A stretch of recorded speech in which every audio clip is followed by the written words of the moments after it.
All right, everyone, I got my rally cap on and I am ready to go. I'm not just hiding a bad hair day after wearing this hat all darn day. Matter of fact, I should wear it all month long. The JOLTS data coming in very favorably for us, up above the 7.2 million that was expected, getting about 400,000 jobs more on top of that. So a surprise to the upside. The market rallied. Bitcoin absolutely loved it. And those quantum stocks, I'll tell you what, we're going to give an update on the quantum stocks in this video.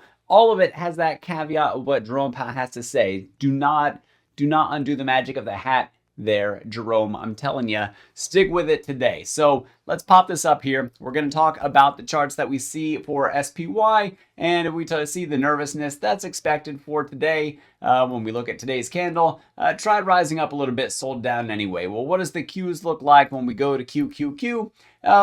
Actually, we had a bit of a green candle closing up just a little bit, about a little bit above even, and then the SPY was a little bit below even, and IWM actually was like, hey, maybe this isn't going to be so bad. And so those underperforming small caps could start outperforming, and that's why I want to be still at this point just hopeful for what we could see tomorrow. Jerome Powell definitely has the power to help push those quantum stocks and those penny stocks that I've been covering on this channel up a bit higher from where they're at right now. So if we go to Bitcoin, we can see how much Bitcoin absolutely loved that strong JOLTS numbers that we got there, and hopefully going to make that strong recovery. It has to sit on top of 94,000. It hasn't so far.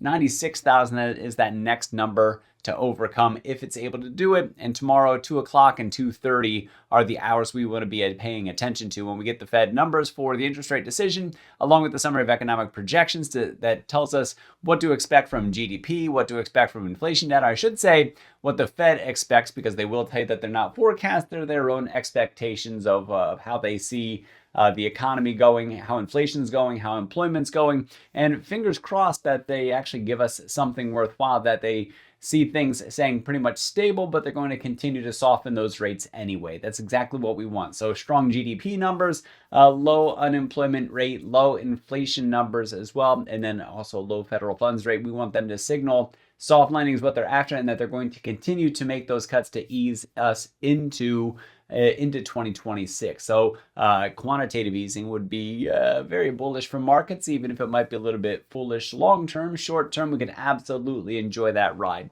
So just to give a quick commentary, we could see the Qs recover very strongly tomorrow if their Jerome is on our side, or it gives us the stuff to help feed the markets. Same thing for SPY, possibly pushing up to new all-time highs if we get that good commentary. And then same thing for IWM, breaking finally this triple top that, man, we tried, just pushed a little higher today, still sold off into the close anyway. All right, into those quantum stocks. Let's take a look at an hourly chart and see how QBTS is shaping up here. We'll reset the view, and we can see a consolidating pattern here between the resistances. I talked about the resistance back here the other day. So this is Thursday going into Friday, got rejected all the way down to the resistance that we see down here that I also have marked, 26.37 all the way up to 29.18, and we're sort of trading sideways but more narrowly in between there. When this thing moves, it's probably going to move big. Keep QBTS, the ticker symbols in the background back here for you. Matter of fact, I'll shift my chart this way so you can read it even better. There you go, QBTS, and we're looking at the hourly chart.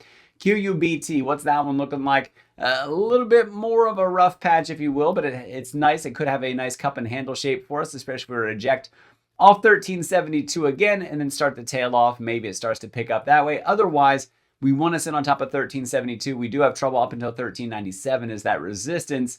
If we're able to push 1372, we should be able to take 1388 and 1397 with us if the bullishness remains on our side. Rigetti, what does that look like? Very similar to what we had for QUBT. Again, a little bit more of a softening, catching some support off the 200 EMA. This is the 200 hour that we're looking at. So RGTI, 1 hour chart is what we're looking at. And if we pop out to a daily basis, you can see that trouble that we're having right at that resistance line at 28.45. We got to get back up on top of it. And we have a bullish crossover of 5 and 13. We're above the 200. We want to push back up above the 50 as well, which is just south of $30 per share. When we move over to IONQ, man, this thing tried to overtake the 54.74. once again closed beneath it. We're able to push just a little bit higher. Watch for those bullish crossovers. This is one of my favorite charts that I have on here. We're above the 200, which is overall bullish. Getting the 5 and the 13 back over the 50, getting those bullish crossovers could continue that rally higher and should easily be able to show us $60 before we run into a lot of trouble to the upside. Now, mind you, people get upset when I talk about his bullishness, and then maybe what if the other thing happens? Well, love to be bullish and bring those opportunities, because I do think that we do have a significant capacity for bullishness coming out of the Fed meeting. Now, mind you, it's also possible that we don't. I think that we are on that teeter-totter point of things, and the market definitely expects that too. You could see it in the charts that I showed for the S&P 500 ETF SPY, and then NASDAQ 100 QQQ, and then Russell 2000 IWM. Each one of them showing a little bit of nervousness in their charts, just kind of tempering the expectations, kind of waiting to go either way. And we're going to find that out in less than 24 hours. Matter of fact, less than 12 hours from right now, 12 hours, 5 a.m. No, so we have a little bit more than that. So actually we have to go 3 hours back in time from where I'm recording right now is 21 hours. So it is less than 24, more than 12. So about 21 hours from now until we get those decisions from the time that I record this video. It's been a very long day. I'll tell you what, dealing with middle schoolers, not the easiest thing in the world, especially as we are in between Thanksgiving break and Christmas break. It's a pretty darn wild time to have 8th graders. So putting this back up here for you. So what are we looking at then? If we happen to lose the 50,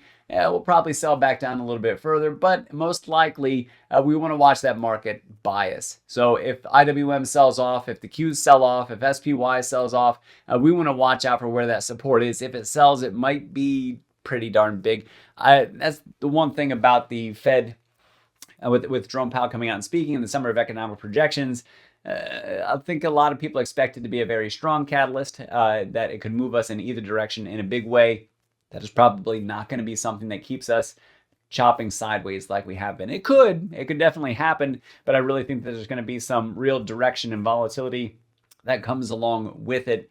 And so we'll see how things open tomorrow. If we approach the Fed meeting high, or I should say the conclusion of the Fed meeting with the interest rate decision, if we approach it high, most likely we'll drop low initially. If we approach it low, then we'll probably pop off initially to the upside as we near that time. So we could speculate on volatility all day long. It is going to be pretty wild as we get close to that 2 o'clock hour. The market always has its way of finding itself in just the most precarious position right before the biggest of catalysts. And this is certainly the biggest near-term catalyst that we have, is the Fed's interest rate decision with the Summary of Economic Projections and Jerome Powell's commentary. If it does go bullish, I expect these quantum stocks to be able to catch that rocket ship and really blast off and move us forward. So there's some trades that I'll have set up and firing away. I'll share those over at the Discord. The link's down in the description. Code word doctor if you sign up for Stockholm Academy courses, by the way. I know it just jumped all the links. So down in the description for this video, you'll find a link for the Discord where you can see my transactions and the other panel experts over there as well with the offerings that they have. And then also the live trading. It's an entire ecosystem there dedicated to help you in your journey towards financial freedom, building alpha in your portfolio. And if you want that coursework through Stockholm Academy, trading using technicals, options, the new crypto course, bundle discount. If you bundle those courses together, code word doctor is going to save you $400 when you sign up for those courses. You could also check those out too. Otherwise, guys, we'll see you tomorrow morning as we'll see how we're approaching in the pre-market. Such a big day. I'm pretty darn excited for it. I am Dr. Stock, Doctor of Education. Remember, my friends, that learning is earning. I'll see you next video.